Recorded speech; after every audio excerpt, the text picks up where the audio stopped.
Congratulations, you just finished your degree. Now, let's talk about the rest of your life.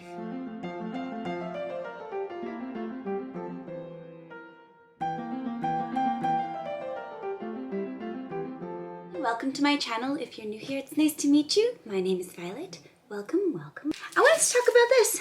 I just finished my degree program, but I haven't got the degree yet. This leaves me in a very funny in-between position. I know there's a lot of us out there right now who have finished their programs and are now wondering what comes next. What do you do in the transition between finishing a program and the rest of your life? Transitions are hard. Today I want to give you my 6 strategies for dealing with the time in between. It is absolutely critical you take this time seriously. It's not coming again. What can you do? Here's the advice that I would give to somebody who's feeling a little uncertain and maybe a little depressed.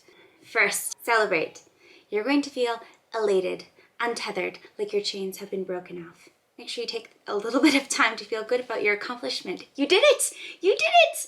Yay you! Woohoo! But while you're celebrating yourself, make sure you're practicing gratitude. Do some journaling. Make a list of all the people who've helped you on your journey. Send them a note. Say thank you. Appreciate those who've helped you along the way.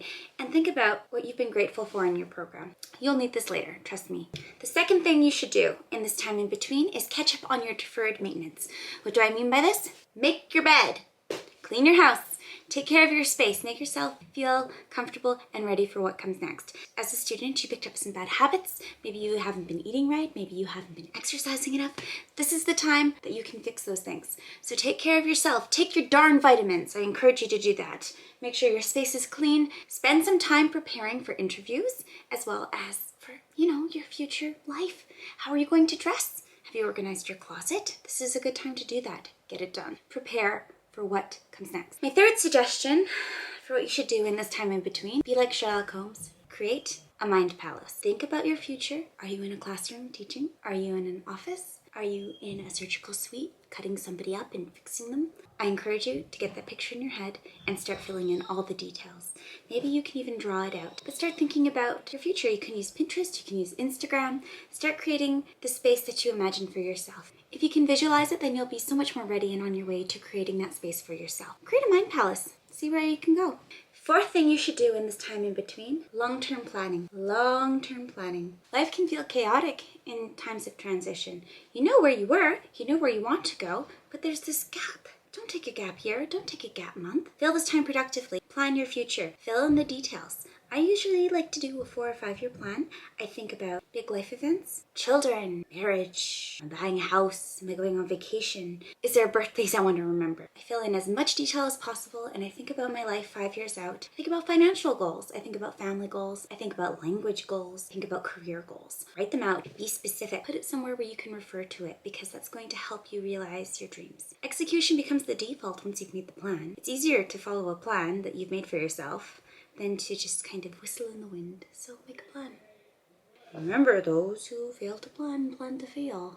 Fifth thing you need to do in this time in between, set up your sleep schedule. Now is the time to get your body into the physical routine for the rest of your life. When are you waking up? When are you going to bed? Start practicing that and do it every day. Life is going to hit you hard and this is your transition time. Don't stay up all night watching Netflix. That's silly. Go to bed with a novel. Get up early. Do your routine. Think about the rest of your life. Be good to yourself. Treat yourself well.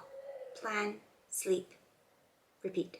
The sixth thing you should do at this time in between, a lot of people have invested in you to get you where you are today. Family, friends, the community, the school, your teachers. This is a great time to give back to the community. Whatever that looks like for you, maybe volunteering in a classroom, maybe that is mowing someone's lawn, maybe that is running a children's choir. There's all kinds of things you can do. Maybe there's a youth group you can volunteer. Look around at the world, find a gap, and give your efforts away for free. What you're doing here is 2 things. One, it's very altruistic and good. You get to see a better world as a result of your efforts. But the other thing you're doing is you're building connections. And this is a great time to build some connections. As you go forward, you begin to interview, maybe you're trying to get into another program, maybe you're looking at a professional career, you want to get some high quality references. And the only way to get high quality references is if you're a high quality person. And the best way to be a high quality person is to give back and appreciate the world around you a little bit. So I would definitely recommend doing that. Remember, every single day of your life is important. Today is important. And all these little choices will add up and get you to where you want to go. So use this time in between well. It is a gift and it should get you where you want to be. If you found this video at all helpful or gleaned any new information you hadn't thought of before, give me a thumbs up. Don't forget to leave me a comment below and subscribe to my channel. If you want more content like this, let me know because I'm happy to do that for you. I got time. I've been waiting for the good word. My thumb's getting really sore from updating my inbox, so it's good to have an alternate plan and a set of things you can do that are productive. You don't want tendinitis. That's just silly. Thank you and have a wonderful day. Bye-bye.